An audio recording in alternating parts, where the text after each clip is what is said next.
Buenas noches, mi nombre es Carolina Maya Ortiz y les vengo a hablar del modelo de banca central independiente. Bueno, primero vamos a mirar un poco de historia.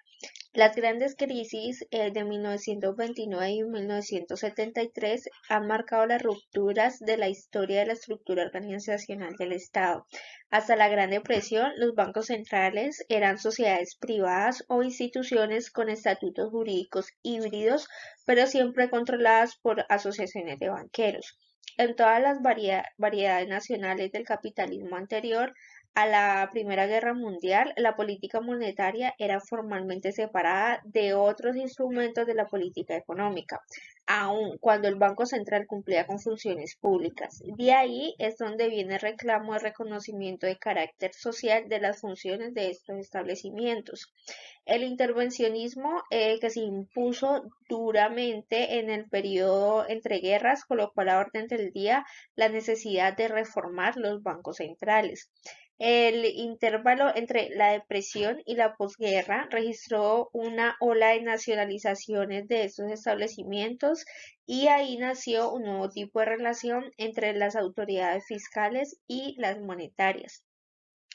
Más o menos en la década de 1990 registra la mayor cantidad de reformas de estatutos de bancos centrales en todos los continentes.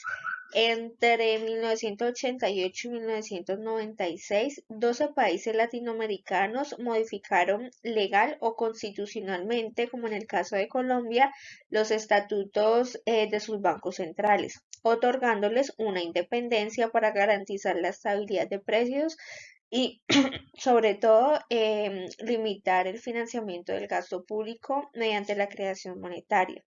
La independencia de la banca central en algunos países de América Latina fueron en Chile, comenzó en 1989, tanto en Argentina como en Colombia empezaron en 1991 la banca central independiente y ya los años posteriores empezaron Venezuela y México. Ahora bien, bueno, pero entonces, ¿qué es un banco central? La Constitución de 1991 estableció que el Banco Central es un organismo independiente cuyos objetivos son mantener la estabilidad de precios y garantizar el crecimiento de la economía. El objetivo del Banco Central independiente es proteger la economía de los gobiernos populistas que podrían usar esta entidad como una máquina para imprimir billetes y desatar así la inflación. Para el caso de Colombia, la Constitución política establece que el Banco de la República es un órgano independiente, es decir, este sería nuestro Banco Central independiente para nuestro país, el Banco de la República. El Banco de la República es independiente de las demás ramas de poder público y goza de autonomía tanto administrativa, patrimonial, técnica y está sujeto a un régimen legal propio. Por otro lado, la independencia de los bancos centrales es uno de los pilares fundamentales para que la política monetaria funcione de manera adecuada. El objetivo principal de esta es mantener la estabilidad de precios a través de las diferentes herramientas de política monetaria, como su facultad para determinar las tasas de interés y la cantidad de dinero en circulación en la economía. Ahora bien, la independencia de los bancos centrales es un concepto más complejo de lo que parece. De hecho, abarca tres dimensiones. Una de ellas es la independencia de sus miembros, que no es más que los límites que se imponen a los políticos para no influir en la composición del consejo directivo del Banco Central ni en sus decisiones. Como segundo, tendríamos la independencia financiera, es decir, la autonomía de los bancos centrales para poder gestionar sus operaciones y no ser cautivos de decisiones del gobierno, de los gobiernos.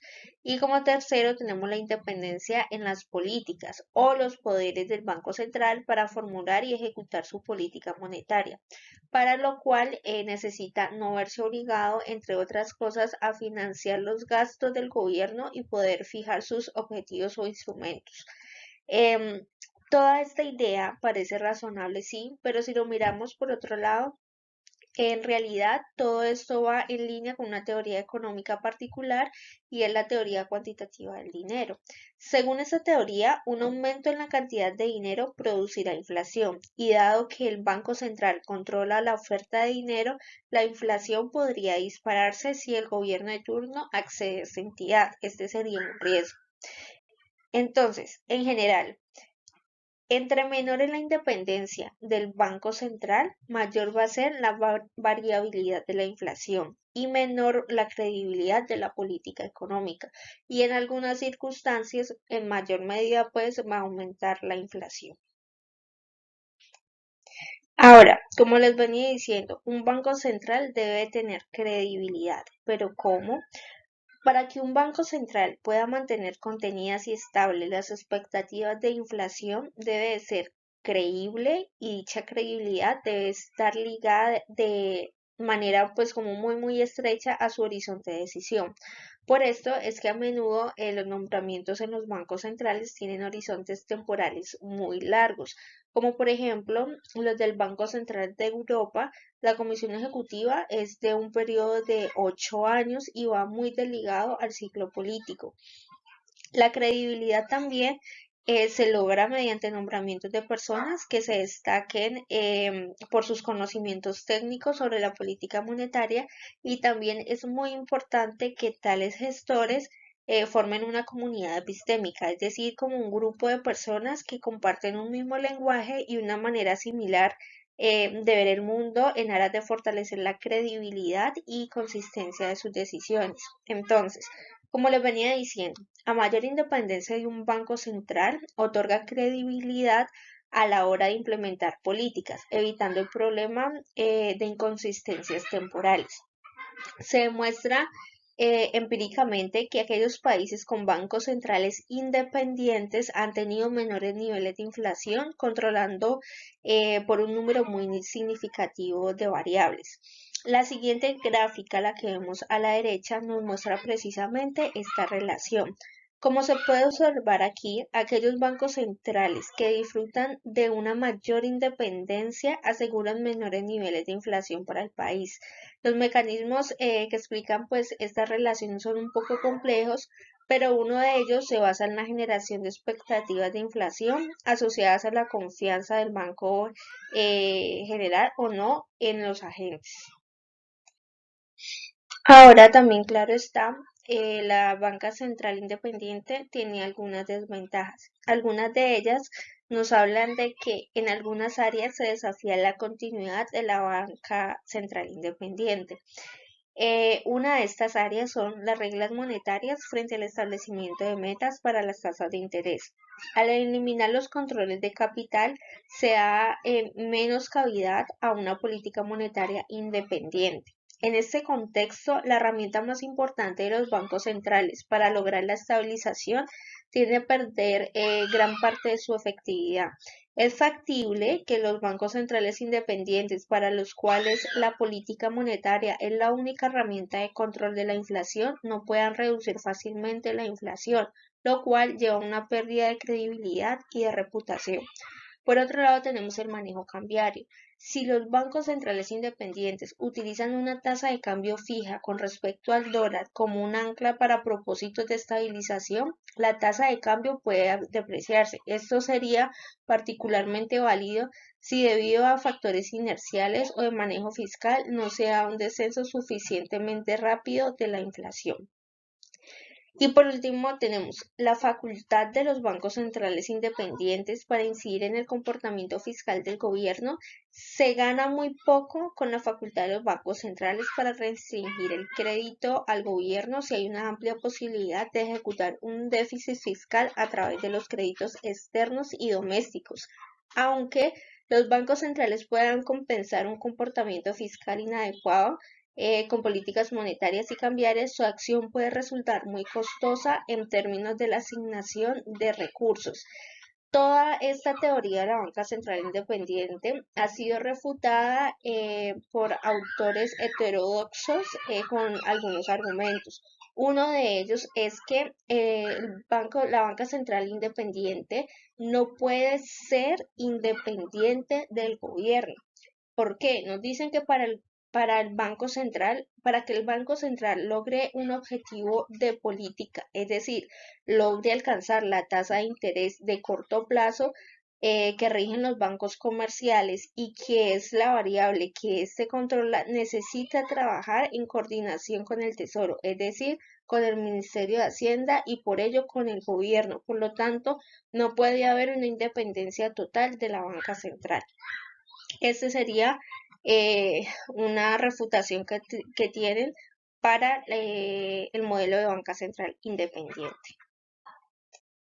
Por otro lado, algunas ventajas que tiene la banca central independiente, pues una que ya hemos venido hablando en el transcurso de toda la exposición, es que la banca central independiente ayuda a mermar la inflación y al manejo de los precios. También está la independencia, que la independencia de los bancos centrales es muy fundamental para evitar el uso de herramientas monetarias para fines políticos.